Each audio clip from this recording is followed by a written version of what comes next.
Parler de gros shonen à rallonge, ça m'avait jamais vraiment traversé l'esprit quand j'ai créé cette chaîne. Déjà parce que j'étais un connard d'élitiste, ce qui n'a d'ailleurs pas beaucoup changé, mais aussi parce que pour la plupart je les ai vus il y a un moment, et que j'ai plus du tout le temps ou même simplement la motivation de me les refaire. Surtout maintenant que je me rends compte de tous les problèmes inhérents à ce type de production, que ce soit vis-à-vis des spectateurs ou des animateurs. J'avais donc plus ou moins abandonné tout espoir d'aborder un sujet vraiment putaclic. Tristesse. Mais le hasard fait parfois les choses. Car c'est en visionnant une vidéo de Monsieur Abitbol, que je vais mettre en description pour ceux qui le connaissent pas, que je me suis souvenu de Hunter x Hunter. Alors j'avais évidemment déjà essayé l'animé de 2011 comme tout le monde, mais je m'étais arrêté pour je ne sais plus quelle raison juste avant le gros morceau de la série, à savoir l'arc des fourmis chimères. Et vu comme mes souvenirs de la série étaient flous, que l'adaptation animée est connue comme étant bien plus correcte que celle des autres shonen populaires, et que le manga est placé au panthéon du Jump par beaucoup de personnes, c'était tout bénef. Petite remise en contexte quand même. L'histoire est celle de Gunfrix, un jeune garçon de 12 ans voulant devenir hunter pour suivre les traces de son père. Les hunters sont des aventuriers d'élite, pouvant exercer dans de nombreux domaines, que ce soit la chasse de primes, l'archéologie ou encore la cuisine. Mais pour accéder à ce titre, il devra passer un examen particulièrement difficile, où il fera d'ailleurs de nombreuses rencontres, dont celle de 3 personnes assez particulières. Kurapika, le jeune homme en quête de vengeance, Léolio, l'ultra-capitaliste égocentrique, et Killua, le fils d'une famille d'assassins. Et après visionnage, j'en ai conclu que j'étais obligé d'en faire au moins une petite vidéo. Déjà parce que ça avait plus de chances de faire des vues, j'ai appris ça sur internet, et donc de nourrir mon ego avide de popularité, mais aussi parce que la série a été une petite claque pour moi. Je préviens quand même que pour les plus critiques d'entre vous, cette vidéo risque d'être un peu inutile, mais bon, j'avais envie de la faire. Il y a forcément un ou deux perdus que je pourrais aider. Bon, par contre, pour cette fois, on va avancer arc par arc, vu que malgré leur connexion, ils sont tous assez singuliers. Donc désolé d'avance si ça paraît un peu moins approfondi.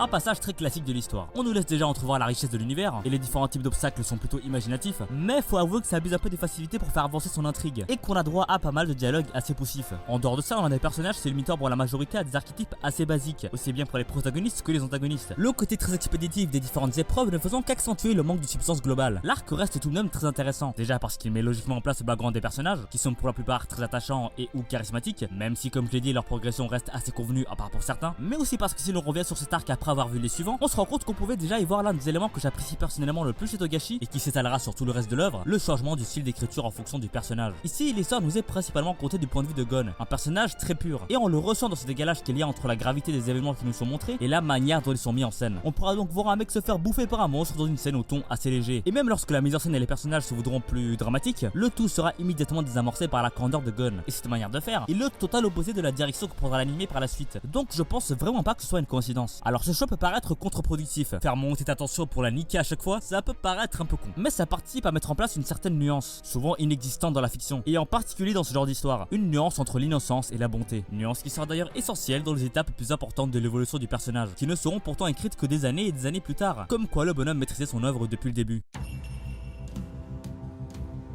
Après la fin des événements de l'examen, Killua est rentré chez lui sans prévenir personne. Gon, Kurapika et Léolio partent donc à sa recherche chez la célèbre famille d'assassins. Bon, cet arc est lui plus ou moins dans la continuité de la fin de l'examen Hunter, où cette innocence commencera à se confronter à la réalité. Mais l'élément le plus marquant de cette partie se trouve à mon sens à la fin de celle-ci. C'est à ce moment-là qu'on se rend compte du naturel avec lequel les événements se succèdent dans le récit. On n'a jamais cette sensation, pourtant très courante chez les œuvres à succès, qu'il s'agit d'une intrigue ajoutée en plus, en gros à la dernière minute. Et ça vient de cette manique qu'a Togashi de toujours préparer le terrain pour une suite énormément à l'avance. À la fois du sauvetage de Killua, on a déjà Yorkshin City de prévu, avant même la Tour Céleste qui sera pourtant la suite directe, et à la fin de la Tour Céleste on a Grid Island de prévu, alors que Yorkshin City n'a même pas encore commencé. Cette manière de faire, en plus de rendre la série très addictive, met en place une espèce de cohérence globale, essentielle pour crédibiliser une histoire variant autant les tons et les ambiances.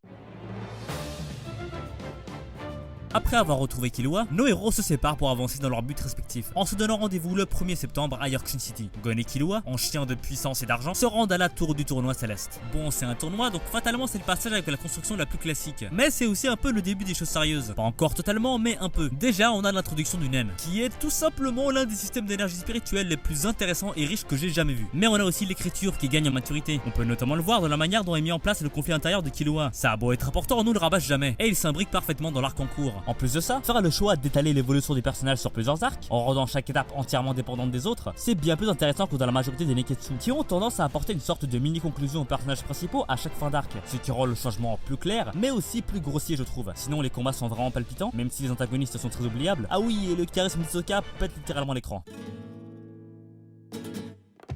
Puis il y a Yorkshire City. Et c'est à partir de ce moment précis que j'ai vraiment compris l'engouement autour de la série. Nous sommes le 1er septembre et les enchères de Yorkshire City débutent. Pendant que Gon et Killua sont à la recherche d'informations sur un jeu nommé Grid Island, Kurapika se fait lui engager en tant que garde du corps. Et il semblerait que ses ennemis jurés, la brigade fantôme, préparent un braquage durant les enchères. J'ai vraiment énormément aimé cet arc. Une ambiance sombre bien plus prenante, la volonté apparente de réduire le manichéisme, une intrigue beaucoup moins linéaire où les objectifs de chacun s'entremêlent, rendant le tout hyper grisant à suivre. Et surtout une véritable justesse dans l'écriture. Et ça, je pense que ça vient principalement du changement temporaire de protagoniste. Parce que, comme je l'ai dit, Togashi semble beaucoup aimer faire évoluer son style en même temps que ses personnages. Donc forcément en prenant en compte cette donnée, si on passe du très simple Gon au sombre et torturé Kurapika, on va clairement le ressentir. Alors on a toujours quelques dialogues un peu forcés, mais globalement tout est bien plus mature. Je pense surtout à la relation Kurapika-Senritsu. L'espèce de distance qu'il y a entre eux les rend paradoxalement très humains. Et évidemment on a la brigade fantôme. Alors tout le monde l'aura déjà relevé, mais oui, leur lien aussi fort que ceux d'une famille les rend très touchants, malgré la violence dont ils sont capables. Et c'est plutôt cohérent dans cette démarche d'anti-manichéisme assumée. Gon et Killua ont fini par trouver ce qu'ils cherchaient. Et il s'avère qu'il s'agit d'un jeu vidéo où nous sommes directement transportés dans la console. Et où la mort est possible, évidemment, sinon c'est pas drôle. Malgré le changement de ton, qualitativement, ça reste plus ou moins dans la continuité de Yorkshire City. On peut quand même ajouter que le concept est très imaginatif et très bien exploité. Mais que l'antagoniste principal est le moins intéressant de toute la série. Passer de Kuroro à ça pique un peu.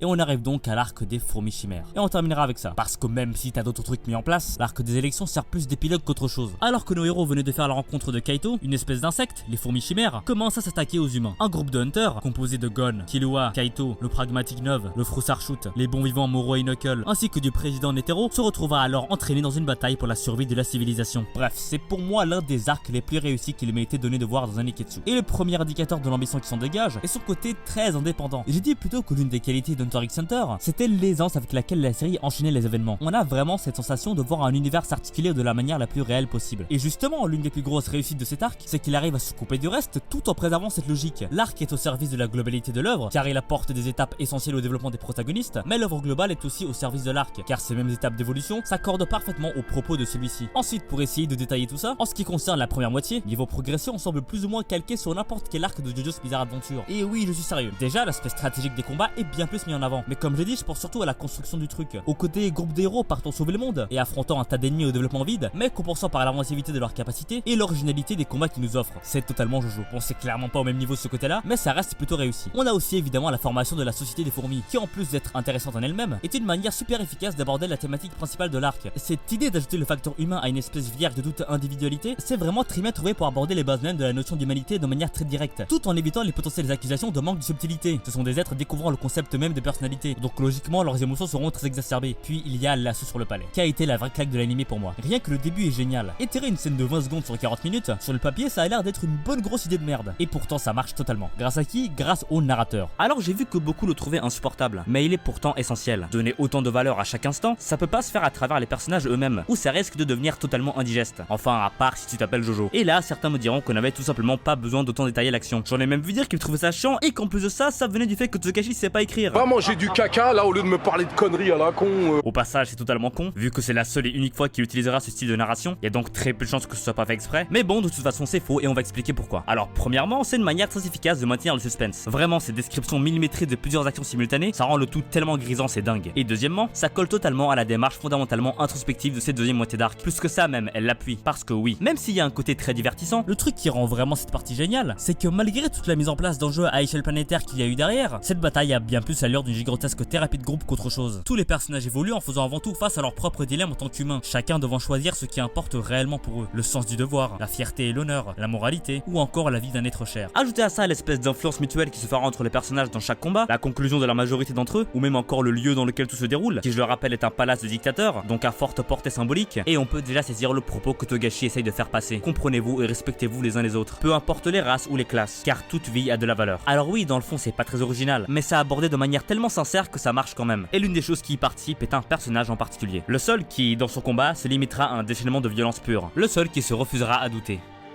Vous voyez très bien de qui je parle. Ceci à la base, il ne s'agit que d'un énième héros de shonen plutôt classique, et qu'on s'attend logiquement à ce qu'il suive à la lettre la construction du récit initiatique, bah dans les faits c'est pas vraiment ce qui se passe. Enfin dans un sens oui, mais uniquement dans la forme. S'il va effectivement gagner en puissance, sa manière de penser, elle ne va jamais vraiment changer. Et justement, on s'en rend encore plus fortement compte durant l'assaut. Il suffit juste de comparer la situation de Gon à celle de Netero et Knuckle. Ils font tous face à un ennemi décrit au départ comme profondément maléfique, mais qui étonnamment fera preuve d'une réelle humanité. Et là où Netero et Knuckle vont à différents degrés commencer à les voir plus positivement, dans le cas de Gon, ça ne fera qu'amplifier sa colère, parce que comme toujours, il se refuse à abandonner sa vision simpliste du monde. Et ça me permet justement de briser une idée reçue. Comme quoi un personnage ne peut être intéressant que par le prisme de sa propre évolution. Il existe d'autres façons de faire. Justement, dans notre cas, on est à l'opposé même de cette construction classique. L'objectif n'est pas de voir le héros faire évoluer sa mentalité, mais de voir combien de temps celle-ci tiendra face aux obstacles qu'il devra surmonter. Et c'est un procédé pas si rare que ça, qui peut en plus avoir de multiples fonctions. Il peut créer des enjeux novateurs comme dans Kenshin le Vagabond, apporter un nouveau niveau de lecture comme dans Golden Wind, ou même servir un propos comme dans Zeta Gundam. Dans Hunter x Hunter, ou plutôt dans l'arc des fourmis chimères parce que j'ai pas l'impression que ça a servi à un autre moment, il est utilisé pour servir d'antithèse au développement de Meruem, mais on va y revenir. J'ai vu pas mal de personnes parler des cheminements opposés qu'il y a entre Meruem et Gon, sauf qu'au final bah ça fonctionne avec tous les autres personnages, notamment Killua. On le voit très bien avec une scène du début de l'assaut. Face à la vision d'un Ikarugo en danger, il va instinctivement lui venir en aide. Non seulement c'est la preuve de tout le chemin parcouru par le personnage depuis le début de l'histoire, mais c'est aussi intéressant dans cette opposition à Gon, qui au même moment va faire preuve d'un sang-froid proche de l'inhumanité. À cet instant, les deux personnages se séparent à la fois physiquement et moralement. Par contre, je suis bien d'accord pour dire qu'il y a une relation particulière entre Meruem et Gon, et ça tout le long de l'arc. Pendant que la frustration de Gon ne fait que s'accumuler, les doutes du roi prennent de plus en plus de place. Et lorsque l'un semble redevenir comme avant, l'autre replonge dans sa malveillance. Puis lors de l'acte final, il revient à la première étape, mais cette fois-ci de manière bien plus radicale. Faut aussi ajouter que dans leurs deux cas, ce bordel psychique vient d'un sentiment d'impuissance, d'une forme de défaite. Puis il y a leur confrontation finale respective, dans lesquelles on atteindra le point culminant de cette comparaison. De la mise en place du combat à sa fin, que ce soit l'évolution de leur état émotionnel, leur but face à leur ennemi, ou même simplement des éléments de mise en scène comme leur manière de s'asseoir, tout est fait pour les mettre le plus en parallèle possible et bousculer la vision que le spectateur a d'eux. J'irai même encore un peu plus loin. La thématique de l'humanité est centrale dans cet arc, particulièrement avec ces deux personnages. Et si elle est d'abord abordée sur le plan intrafictionnel, j'ai aussi l'impression que la série tente quelque chose sur le plan extra-fictionnel. Gon et Meruem nous sont à la base montrés comme deux personnages profondément archétypales, avec le héros pur et naïf d'un côté et l'incarnation du mal absolu de l'autre. Et vu le chemin qu'ils vont chacun prendre, même s'il y a des chances que j'extrapole, je peux pas m'empêcher d'y voir une forme de déconstruction de ces deux types de personnages, une sorte de remise en question de nos icônes culturelles. Et vu comme la notion de bien et de mal est ouvertement abordée et qu'elle est de toute façon intimement liée à la thématique de l'humanité, j'aime croire que c'est volontaire. Hunter x Hunter est un Neketsu unique, déjà dans sa manière d'apporter des subtilités d'écriture assez pointues, en les accordant en code bien plus direct et sans nuance de son propre genre, mais aussi dans son aspect beaucoup moins moraliste, du moins comparé à ses concurrents du Jump. Et même si je le placerai pas au panthéon de ce que j'ai vu, peut-être parce que j'ai découvert en ayant déjà une certaine expérience, contrairement à beaucoup qui se sont lancés dans la Japanime avec, je comprends parfaitement pourquoi il est aussi apprécié. En tout cas c'est une expérience que je conseille à tout le monde, néophyte ou pas. Bref, cette vidéo est terminée. Pour la vidéo suivante on parlera d'un truc beaucoup